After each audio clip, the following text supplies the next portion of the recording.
sa motel kami nag-shoot nun eh. Papasok na ako, paakit ako, sabi ko, ayoko na. Totoong story to. Sabi ko, ayoko na, kinakabahan ako, hindi ko ata kaya. Same as her, na nag-hesitate siya. So, nung kinakwento niya kanina, ramdam ko siya.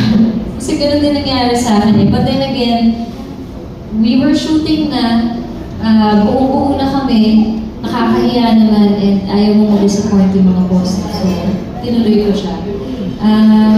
Payo namin sa kanya, actually, when we did Pantasya with her, sabi namin ni Katia sa kanya, galingan sa pag-arte. Actually, kung kami, halo-halo X, sabi ko kay, niloloko ko nga siya eh. Sabi ko, yan na ba yung produkto ng Pantasya? Kumbaga yung hugot niya, iyak niya, sabi ko, ay, galing ng baby namin, ginaganon ko siya. Kasi we told her na humugot